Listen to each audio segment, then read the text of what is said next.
नमस्कार साथियों, अभी राहुल गांधी जी आपको संबोधित करेंगे।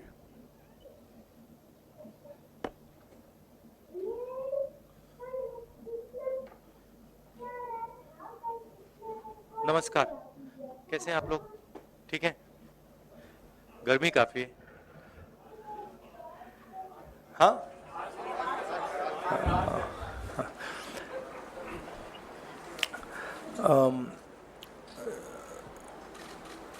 भारत छोड़ो न्याय यात्रा में मणिपुर से हम महाराष्ट्र गए और रास्ते में हजारों युवाओं ने कंप्लेन की थी कि हिंदुस्तान में नॉन स्टॉप पेपर लीक होते हैं। और आज आप सबको मालूम है कि NEET paper and UGC NET के जो पेपर्स हैं वो लीक हुए हैं और एक कैंसिल भी हुआ है। कहा जा रहा था कि नरेंद्र मोदी जी ने यूक्रेन की लड़ाई रोक दी थी। मतलब एक ऑर्डर देके जो रूस और यूक्रेन के बीच में लड़ाई चल रही थी उसको रोक दिया था, ब्रेक लगा दी थी। इजराइल और गाजा के बीच में जो लड़ाई चल रही थी उसको भी नरेंद्र मोदी जी ने रोक दिया था। मगर किसी न किसी कारण जो हिंदुस्तान में पेपर लीक हो रहे हैं उसको नरेंद्र मोदी रोक नहीं पा रहे हैं या रोकना नहीं चाहते हैं। नुकसान स्टूडेंट्स का होता है। जो हिंदुस्तान के स्टूडेंट्स हैं, मैं जानता हूं कि आप इन एग्जाम्स के लिए महीनों सालों काम करते हो। ये आपका फ्यूचर है और आपके फ्यूचर से खिलवाड़ किया जा रहा है। मध्य प्रदेश में व्यापम हुआ और अब उस व्यापम को नरेंद्र मोदी जी और उनकी सरकार पूरे देश में फैलाने का काम कर रही है। मैं इंस्टीट्यूशनल कैप्चर की बात करता हूं, मीडिया की बात करी, अलग अलग हिंदुस्तान के जो संस्थाएं हैं उनकी बात की। यही एजुकेशन इंस्टीट्यूशंस में हो रहा है। पेपर लीक का कारण है कि सारे के सारे वाइस चांसलर्स, एजुकेशन सिस्टम को बीजेपी के लोगों ने, उनके पेरेंट ऑर्गेनाइजेशन ने कैप्चर कर रखा है। जब तक ये कैप्चर रिवर्स नहीं किया जाएगा तब तक पेपर लीक चलता जाएगा।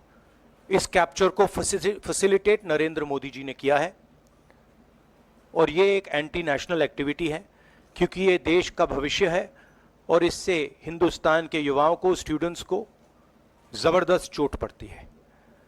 इंक्वायरी चल रही है, एक को आपने कैंसिल कर दिया है, अब पता नहीं दूसरे को कैंसिल किया जाएगा या नहीं किया जाएगा। बट कोई ना कोई तो इसके लिए जिम्मेदार है और उनको एकदम पकड़ा जाना चाहिए और उन पे एक्शन लिया जाना चाहिए। आपके कोई सवाल हो? साथियों, मैं गुजारिश करूंगा सवाल आपके इसी विषय पर। हाँ प्लीज। हाँ, sorry. So, when I went on my Bharat Jodo Yatra, the second one, throughout the route, students were telling me that paper leaks are endemic in India. They study, they work hard, honest students suffer, and students who want to cheat benefit. And this was repeated again and again and again and again. Now we are seeing an expansion of the idea of Vyapam across the country. BJP states have had to deal with this. Uttar Pradesh has had to deal with this. Madhya Pradesh has been a center of this. Gujarat has been a center of this. And now they have expanded this idea to the rest of the country. This is extremely damaging to students. And it's happening because all our institutions have been captured. Our vice chancellors are placed not based on merit, but because they belong to a particular organization. And this organization and the BJP have penetrated our education system and destroyed it. What was done by Mr. Narendra Modi to the economy with demonetization has now been done to the education system. Youngsters, I want you to know that the reason this is happening and the reason you're suffering is because an independent, objective education system has been demolished, and it has been replaced by an education system that is captured by the BJP, captured by their parent organization. And until this capture is released, you're going to suffer. You're going to see cancellations of your exams. You're going to see paper leaks again and again and again.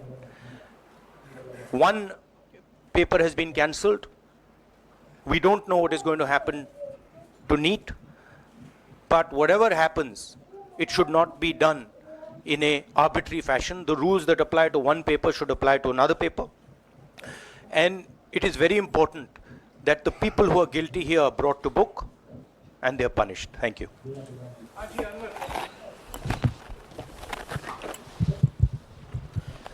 Sir, सोमवार से संसद का सत्र शुरू हो रहा है, तो क्या आप निजी तौर पर लोकसभा में इस विषय को उठाएंगे और आप यह मांग करेंगे कि प्रधानमंत्री मोदी खुद सदन में आकर जवाब दें इस विषय पर, क्योंकि ये छात्रों के भविष्य से जुड़ा विषय है? हाँ, बिल्कुल, सिंपल क्वेश्चन. हाँ, उठाएंगे, पार्लियामेंट हाउस में उठाएंगे.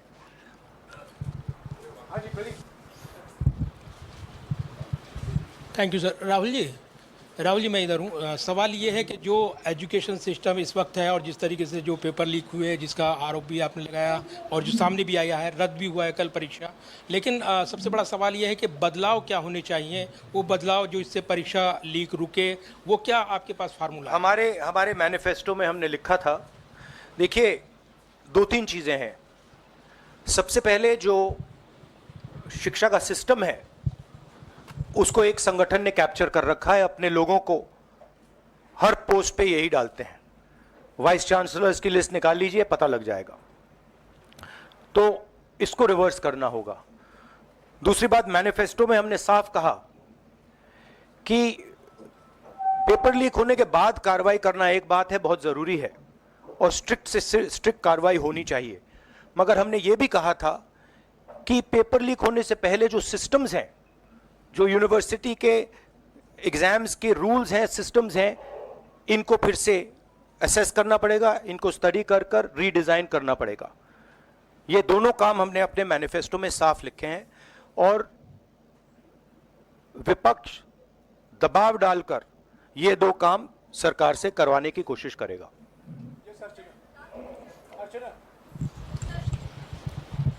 Rahul ji, do you think so? This is a education emergency, and till now, what is the stand? Government ने जितना भी stand लिया, do you satisfied with that stand? और सर मेरा दूसरा सवाल भी है, जिस तरीके से आप आज स्टूडेंट से मिल रहे हैं, आज let me answer the question. See, there is a huge pressure on our students, and the pressure comes from a number of directions. The first direction is the large scale unemployment that is there in the country. Everybody understands it, everybody knows it, and one of the reasons the government suffered in this election was that all youngsters believe that Mr. Modi is incapable of solving the employment problem. So that's the first thing. Second thing is there's huge pressure because of this, and there are very few avenues for students. In all areas, right? So you've cut off the job avenue. Now you're cutting off the exam avenue. You're saying, you can take an exam, you can study, you can work as hard as you want. On the last date, we're going to tell you that the exam is cancelled. So, that avenue is also shut. You've shut avenues like Agniveer. You've shut avenues like the public sector. So the youth of India have nowhere to go. It doesn't matter whether you're an IIT graduate, IIT student, or you're trying to join the army. The youngsters in India simply have no way through. And it's not just an educational crisis. It's a crisis in pretty much every sphere that we are facing. Now, before the elections, it was very clear that there was massive control of the media, massive control of the other institutions, so people were quiet. Now people are very clear that we're sitting on a disaster and we've got a government that is crippled, cannot do the job. It's literally walking around on one leg, right? So, yes, it's a crisis. It's a profound national crisis. It's an economic crisis. It's an educational crisis. It's an institutional crisis. So, but I don't see any response. I don't even see the capability of a response, right? So, हाँ नहीं 1 second, Bihar का भैया हमने कहा है कि inquiry होनी चाहिए और जो भी जिन्होंने भी पेपर लीक कराया है उनके खिलाफ कार्रवाई होनी चाहिए। राहुल जी, चूंकि ये मामला नेशनल लेवल पे भी एग्जाम्स में हो रहा है, स्टेट लेवल्स में भी एग्जाम्स में कई जगह इस तरह के पेपर लीक की घटनाएं होती है और करोड़ों छात्रों का जीवन अधर में लटक जाता है। आपको लगता है कि एक सख्त कानून बनाने की जरूरत है संसद में कि इससे निपटने के लिए? कैसे होगा, क्योंकि छात्रों का जीवन नहीं, सख्त कानून आफ्टर द फैक्ट है, वो होना चाहिए। मगर अगर आप मेरिट के बेसिस पर लोगों को नहीं जॉब देंगे, अगर आप आइडियोलॉजिकल लोगों को वाइस चांसलर बनाएंगे, इनकेपेबल लोगों को वाइस चांसलर बनाएंगे, एग्जाम्स के जो स्ट्रक्चर्स हैं, एग्जाम लेने के स्ट्रक्चर्स हैं, उनमें आप आइडियोलॉजिकल लोगों को डालेंगे तो ये काम होगा।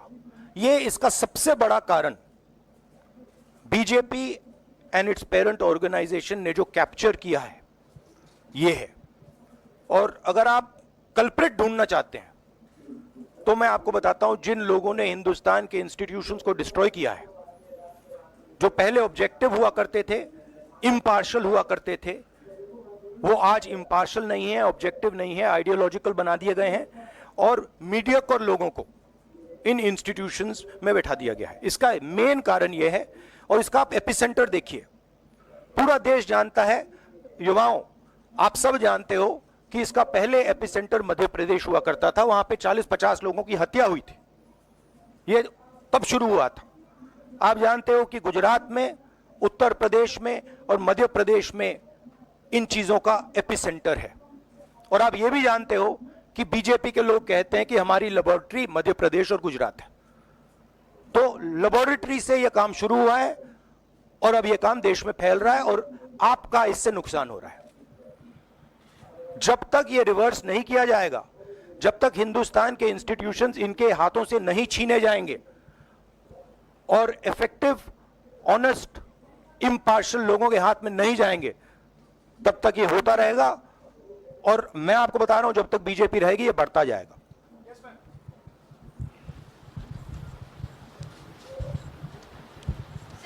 सर, एनटीए के अंदर सारे एग्ज़ाम्स आने लग गए हैं, नीट भी, नेट भी, और इवन कॉलेज एडमिशन्स भी उसी पे हो रहे हैं। तो आपको लग रहा है ट्रांसपेरेंसी कहीं ना कहीं वहीं ख़त्म हो जा रही है, क्योंकि वो एक एजेंसी जो है वही सारा कंडक्ट करा रही है। तो आपने पार्लियामेंट में इस मुद्दे को उठाने को सोचा है कि एनटीए को कहीं ख़त्म करने की ज़रूरत है या बदलाव करने की ज़रूरत है? नहीं, देखिए, अगर हिंदुस्तान में बहुत सारे ऑनेस्ट लोग हैं, बहुत सारे ऑब्जेक्टिव लोग हैं, अगर ऑब्जेक्टिव लोगों को, ऑनेस्ट लोगों को आप ये काम दोगे, पेपर लीक नहीं होगा।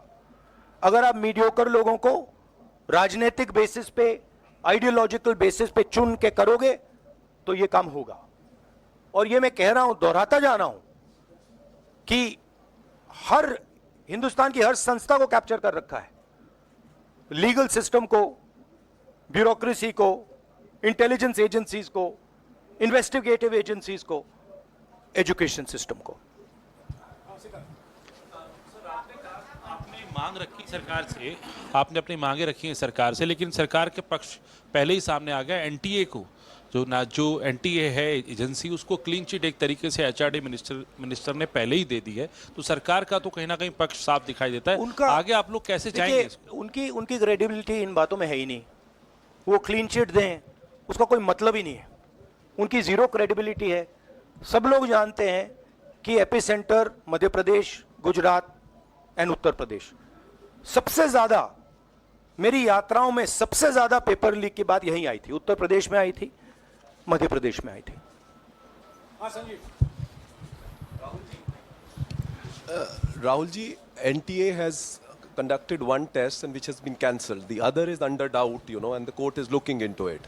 Would you say that the agency like NTA is incapable of conducting such examinations, because two main examinations, and I you would- want it to be disbanded or something? No, I would say that if you let people who know how to run these things and you promote people based on merit, there are multiple ways in which you can do exams successfully.